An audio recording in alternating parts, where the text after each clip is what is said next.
We begin with Afghanistan and the dramatic fall of the capital. Just today, President Biden sending more troops, a total of 6,000 now, to speed up the emergency evacuation of embassy staff and some Afghans who helped the U.S., such as interpreters and their families. The White House releasing this photo of the president being briefed on the developments on the ground. Helicopters and black smoke visible. American diplomats, including the ambassador, evacuated to the airport. At least 500 staff leaving the country so far. The embassy shuttered, the flag coming down. Secretary of State Blinken declaring to ABC's Jonathan Karl, this is manifestly not Saigon. These images from Al Jazeera claim to show Taliban fighters inside the presidential palace. Earlier today, the president of Afghanistan fled the country, saying he chose to avoid bloodshed. Thousands of Afghans now scrambling to get out. The Kabul airport packed earlier today. We have team coverage. ABC's Martha Raddatz, Rachel Scott standing by. But we begin with our senior foreign correspondent, Ian Pannell, who leads us off tonight from Kabul. Tonight, the Taliban taking Kabul, Afghanistan's capital and last government stronghold. This footage from Al Jazeera purporting to show Taliban fighters inside the presidential palace declaring the Islamic Emirate of Afghanistan, marking the end of a 20-year experiment of democracy and the stunning completion of the militants' dramatic takeover, seizing nearly all of the country in just over a week. Earlier, there were skirmishes and panic at the city's airport. The Afghan president, Ashraf Ghani, fleeing as the Taliban closed in, saying in a Facebook message he wanted to save Kabul from bloodshed. Smoke rising over the U.S. embassy, Chinook helicopters taking off, evacuating U.S. personnel from the country, and eerily reminiscent of the fall of Saigon. This is manifestly not Saigon. The fact of the matter is this. We went to Afghanistan 20 years ago with one mission in mind, and that was to deal with the people who attacked us on 9/11. And that mission has been successful.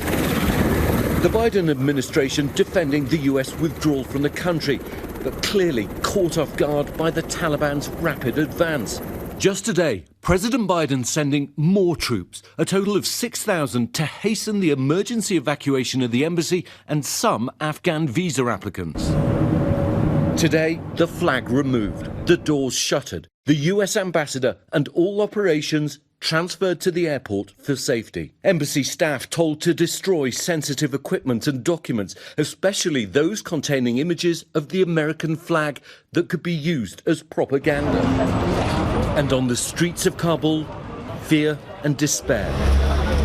Long lines as residents scramble to withdraw their life savings, many saying the banks simply running out of cash. And a desperate crush at the Pakistan border crossing as people try to flee. And chaos at the airport as thousands of Afghans desperate to get out. Just 5 weeks ago, this was President Biden, adamant that what we witnessed today wouldn't happen. The likelihood there's going to be the Taliban overrunning everything and owning the whole country is highly unlikely. But tonight, the worst predictions for Afghanistan's future coming true. In less than 3 months, the Taliban capturing control of nearly every major district outside Kabul. Just this morning, taking the city of Jalalabad before advancing on the capital. This video, released by the Taliban, claiming to show their forces being cheered by residents in the streets. And now the women, and especially the girls of Afghanistan, who've grown up in a country where they have freedom and rights, fearing all of that will be stripped away.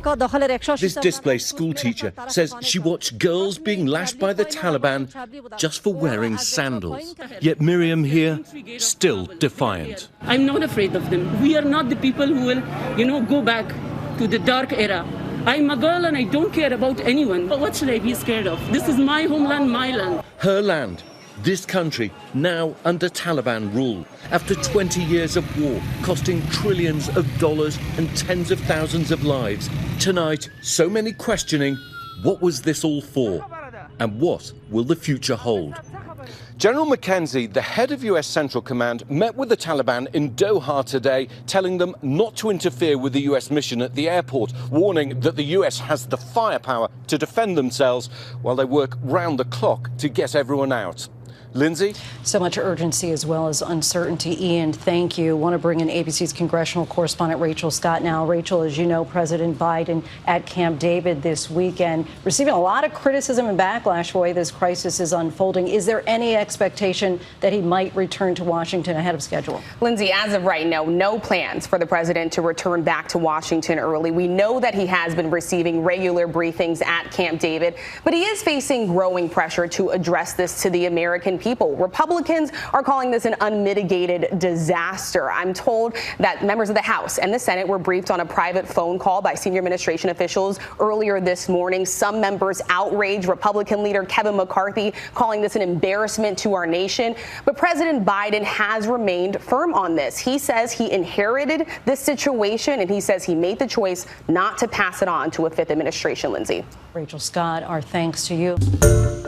Hi, everyone. George Stephanopoulos here. Thanks for checking out the ABC News YouTube channel. If you'd like to get more videos, show highlights, and watch live event coverage, click on the right over here to subscribe to our channel. And don't forget to download the ABC News app for breaking news alerts. Thanks for watching.